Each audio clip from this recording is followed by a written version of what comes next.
guys, welcome to the next part in the Eleanor Gravity Colors project here. And I've gotten quite a ways on the car since the last time you saw me, where we talked.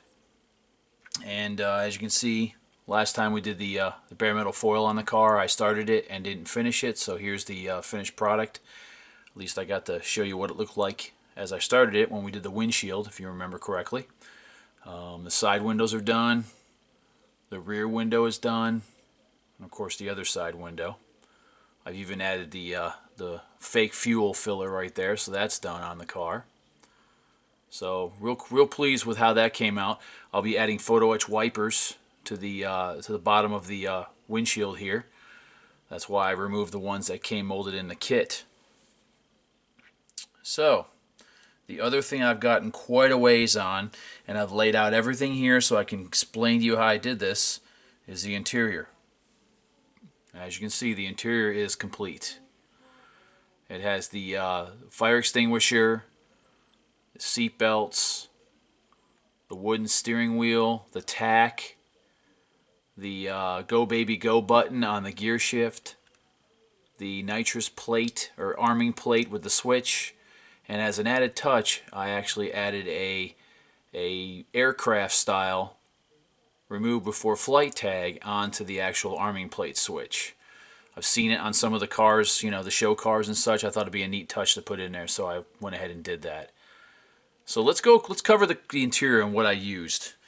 First of all, for the overall black on the interior, I use this stuff. A gentleman that I collaborate with at Scale Auto Art, his name's Peter Wingfield, introduced me to this stuff. This is Sem Trim Black, and this stuff is fantastic. You can shoot it right over bare plastic, which is what I did on the interior on here. I didn't actually use primer or nothing. Figured all the details would come out a lot better if I did that. This stuff is thinned with either a reducer, or in the case that I did, I actually had on hand some of the recommended medium reducer from Color Horizon Sem that I used to thin the stuff. It thins out really nice, shoots through the airbrush really nice, and it gives you the correct, in my opinion, kind of 70-30 type of a gloss, semi-flat, I would say, but not too flat, not too shiny, just right. It's really a really nice black, so that's what I use there.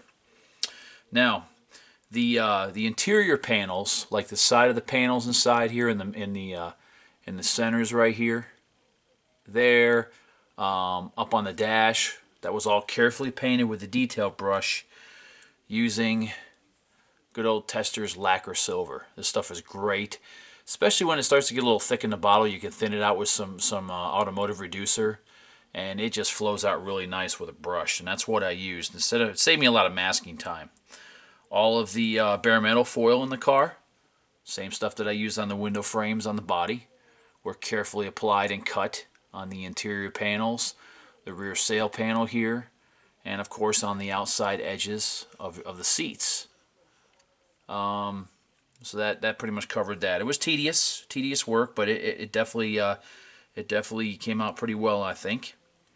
The dash detail that you see in there, hopefully you can see it pretty close up if I get it too. I don't want to get too close where it starts to get fuzzy here on the camera, but this camera's pretty good. So they were just painted black inside there, detailed with the needles were painted red really carefully, the kit pieces on the dash.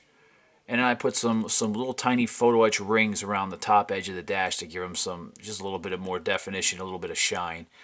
I did that with the smaller ones on top of the dash as well inside there. Detailed the radio buttons on the factory AM/FM radio that's there.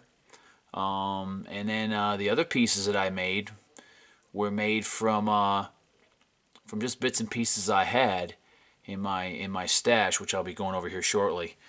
The seat belts. The seat belts in the kit came from the Scale Productions kit. They give you a ribbon, the actual ribbon here, and photo etch buckles to put in there. Now the only thing I did add to mine was those little brown pieces you see there. That's to represent the leather padding or covers that would protect the driver from getting the hard belt buckle rubbing into his leg. So that's all Shelby, basically, factory Shelby stuff right there. That's there. Like I said before, the fire extinguisher is a Detail Master piece with some photo etch pieces out of the Detail Master fire extinguisher kit. The nitrous arming plate and the gear shifter plate were made from small pieces of what I call embossing metal. You can pick this stuff up at hobby shops. Hobby Lobby has it. It comes in a roll like this, and this stuff is I've had this tube forever. It's great because it's soft, it's pliable. You can bend it, you can cut it, sand it, and you can shape it to any type of piece. And it's real thin aluminum. So it's kind of like thick aluminum foil, I guess you could say, but they call it embossing metal because you can lay it over something, and the shape of whatever you lay it over, it will mimic that shape. So this is the stuff I use to make the plates for the gear shifter and the nitrous arming plate. Now, the gear shifter, speaking of that, I cut the kit gear shifter out, left the boot, but the actual stock itself is made from number 4 Detail Master Hardline. Okay, in this package here. This stuff, you can bend it. This is what I make my fittings with, my AN fittings. You can buy from Detail Master in number 1 to number 6 size, from real fine to real thick. And this is what you use to make hard lines for AN fittings and such, but it has so many other uses. Now, the gear shifter itself, I found these really cheap little plastic pieces from Michael's, I believe. And what they are is little necklace balls, as they're called. And what's nice is they have an actual hole. See if I can get this up there real close. They actually have a hole in the middle of them. And that's what I slipped over the end of the stalk that you see there on the actual gear shifter. Glued it in place, painted it black, and then what I did is, for the Go Baby Go button, I use these little photo etch washers. One of those put on there with Future. I use Future. Got some Future liquid right here. This is your best friend when it comes to photo etch pieces. And put a dab on the end of the gear shift. Put that on top. And then I took a little small photo etch bolt from ProTech. You guys ever use ProTech stuff? This is their smallest bolts they carry. The flat bolts there. And then futured that into the middle of that actual washer and painted it red. And there's the result right there. Your Go Baby Go button is right there on the top. The nitrous arming plate, like I said, embossing metal, a piece of square plastic painted red, another photo etch bolt put in there, and a little bit of a dab of clear red on top to represent the little clear red light that would flip on when you flip the light to arm the system for nitrous. So that's the gear shift and the arming plate. So those pieces, and then of course I had it in this, like I said, this little aircraft. I got these aircraft removed before flight tags, and I cut a strip of those out, glued it into one piece, and then just put a piece of wire through that, and then slip that right over that gear shifter, over the nitrous button arming panel there. So hopefully you can see that really nicely like that.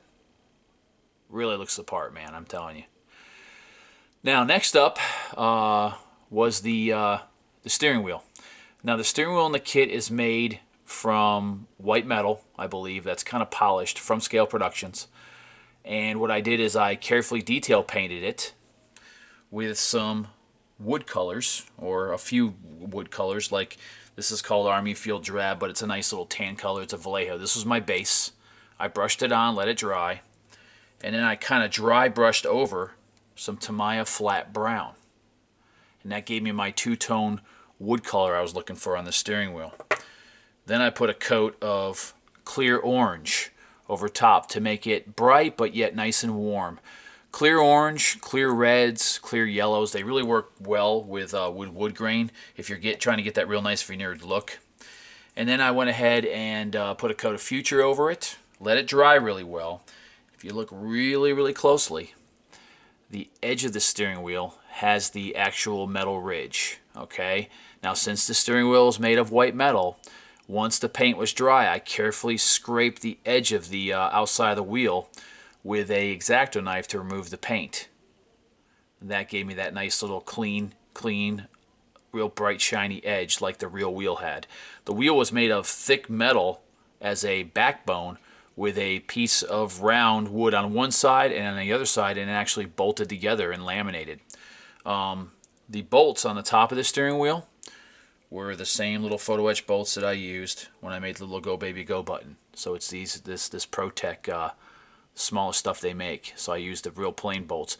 And then I futured those on, or glued them on with a future, and then put a real heavy coat of future over top of that. The final thing I did to the interior was, of course, the tack. That center tack that's there, which is a signature piece on the Eleanor car, was available in the Scale Productions kit. It's made of white metal. I just polished up the edge of the ring, painted the backside black, and then put in the Scale Production Kit Supply decal for the tack. And that finished off the interior. Glued everything together really nice and clean. And we have our finished interior. By the way, the roll cage, the roll bar itself here is the kit one. You're not going to see it much, so I figured I'd just use the kit one. It's the right height.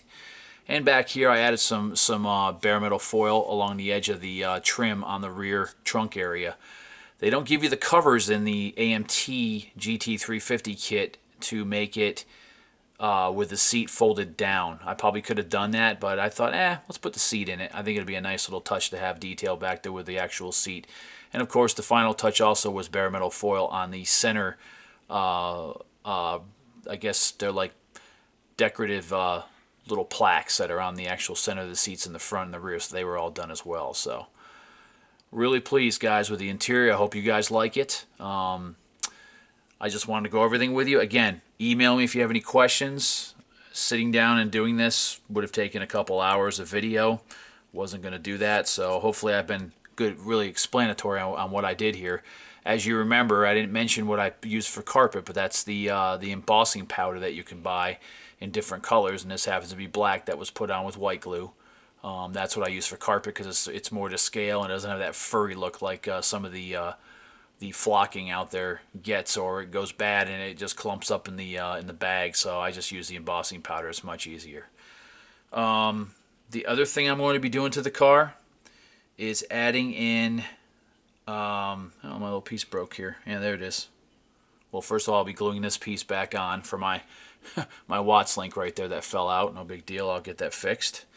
But I'm going to add a cage under here, a brace cage that went over the exhaust with about 4 or 5 points here somewhere, and paint it black and put a cage underneath the car. That'll be the final piece for the bottom.